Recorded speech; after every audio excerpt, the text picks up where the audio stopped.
বন্ধুরা, আমি আরও আজকে একটা খাবার বানাবো বলে চলে এসেছি। তো বাড়িতে যা যা হয় সেগুলোই আপনাদের সঙ্গে শেয়ার করি। তো আজকে এখানে আমি বানাচ্ছি বেগুন বাহারি। এটা বেগুন ভর্তাও বলে অনেকে, তো আমি বেগুন বাহারি মনে হলো নামটা ঠিক, তো বেগুন বাহারি বলছি।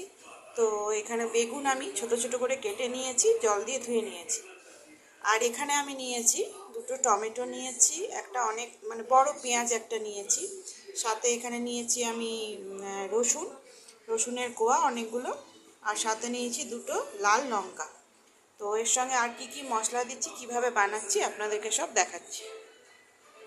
আমি মিক্সির জার নিয়ে নিয়েছি, তো এটার মধ্যে আমি এই রসুনের কোয়াগুলো দিচ্ছি।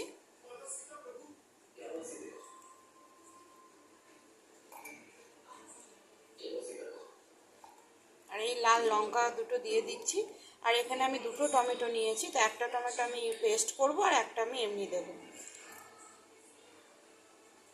তো এটা আমি এবারে পেস্ট করে নেব। তো মিক্সিতে আমি মশলাটা পেস্ট করে নিয়েছি, এবারে আমি বানাবো। এখানে আমি গ্যাসে কড়াই বসিয়ে দিয়েছি। আর এখানে আমি 3 দশন সর্ষের তেল এখানে আমি দিয়েছি।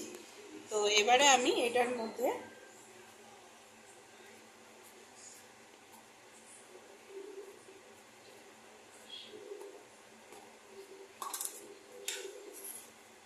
এই কালো জিরে ফোড়ন দিচ্ছি। গ্যাসটা একটু কম করে দিলাম, একটু কালো জিরে ফোড়ন দিলাম। আর সাথে আমি এখানে দুটো লঙ্কা একটু ভেঙে ভেঙে দিলাম, আর একটা তেজপাতা দিলাম।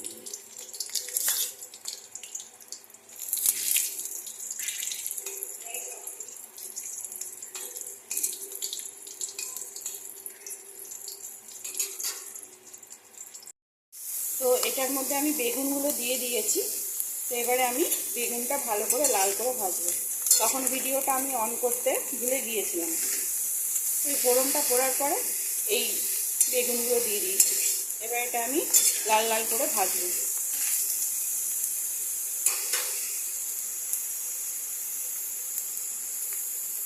এটা দেখুন ভাজা হতে স্টার্ট করে দিয়েছে। এটাতে আমি আরও সর্ষের তেল দেবো। এটা একটু বেশি তেল দিয়েই হবে।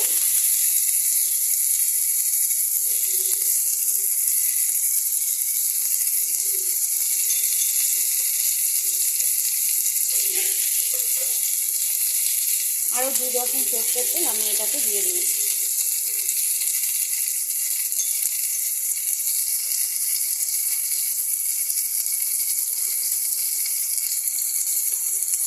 তো বেগুনটা দেখুন লাল লাল করে ভাজা হয়ে গেছে। এবার বেগুনটা আমি একটা বাটিতে তুলে নেব। এবার আমি এর মধ্যে এই তেলের মধ্যে আমি এই পেঁয়াজগুলো দিয়ে দেব।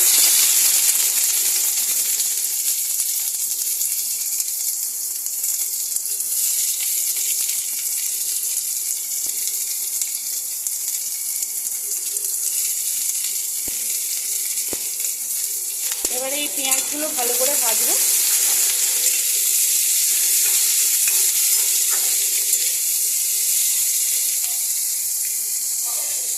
তো পেঁয়াজটা দেখুন লাল লাল করে ভাজা হয়ে গেছে। এবারে আমি এর মধ্যে এই টমেটোগুলো দিয়ে দেবো।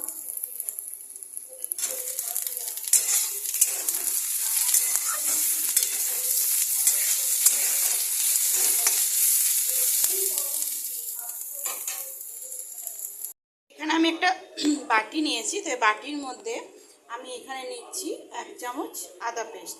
তো এই আদা আমি পেস্ট করেই রাখি ফ্রিজে, মোটামুটি 2-3 দিনের জন্য পেস্ট আমি করে রাখি। আর তার সাথে আমি এখানে নিচ্ছি সামান্য জিরে গুঁড়ো,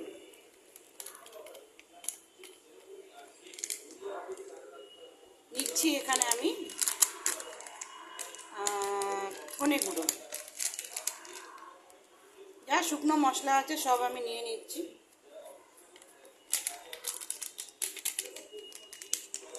আর সাথে আমি এখানে নিচ্ছি কাশ্মীরি মির্চ। এবারে আমি এটা একটু জল দিয়ে পেস্ট করব।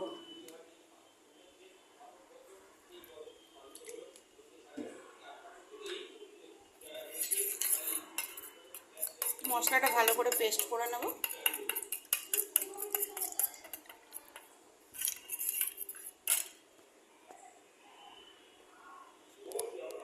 তো দেখুন পেঁয়াজটা ভাজা হয়ে গেছে। এবার আমি সব মশলাগুলো এর মধ্যে দিয়ে দিচ্ছি। প্রথমে আমি যে মশলাটা বেটেছিলাম সেটা দিয়ে দিচ্ছি। এই মশলাটা দিয়ে দিচ্ছি।